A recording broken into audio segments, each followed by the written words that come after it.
pendidikan. Misalnya cyberbullying. Cyberbullying itu bisa melibatkan murid-murid kita, tapi kan kejadiannya belum tentu pada jam sekolah. Dan mungkin tidak dilakukan di sekolahan nih waktu melakukan cyberbullying. Nah, ini yang kemudian masuk juga kategori bisa. Bukan cuma anak-anak yang tawuran misalnya, melibatkan bahkan lebih dari satu sekolah ya bisa terjadi. Nah, ini pun bisa melibatkan lebih dari satu satuan pendidikan. Saya pernah menangani kasus, waktu itu sebenarnya ini anak pacaran SMA, tapi pacarannya itu di SMA A yang perempuan, di SMA B yang laki-laki nih. Lalu selama pacaran, karena kurangnya lemahnya pengawasan orang tua, mereka kerap kali bertukar foto tidak senonoh. Sebenarnya tukeran, yang sana ngirim, yang sini ngirim. Nah, putuslah hubungan cintanya. Lalu cowok ini punya circle bermain, nunjukin, nih mantan gue gitu kan.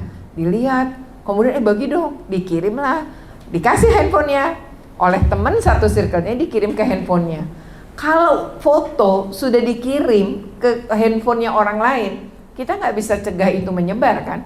Si cowok ini kemudian menyebarkan. Maka di dua sekolah ini foto anak ini kesebar. Nah, anaknya kan ngerasa bahwa foto itu berdua. Jadi tertuduhnya tentu si mantan pacarnya kan. Lalu orang tuanya gugat ke polisi dengan undang-undang ITE dan undang-undang pornografi.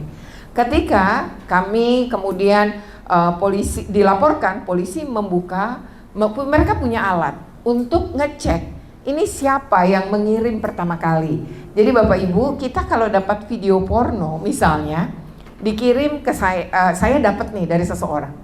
Lalu pas saya lihat, saya kirim ke Pak Agus misalnya. Lalu Pak Agus misalnya mengirim ke Pak Lili. Pak Lili ngirim ke Bu Sri gitu ya misalnya. Kan berangkaian nih. Pengirim pertama adalah tertuduh utama. Kan handphonenya milik siapa? Itu bisa ngecek juga. Handphone kan semua terdaftar. Nah, jadi misalnya pas sampai Bu Srinya nggak ngirim kemanapun tapi dihapus.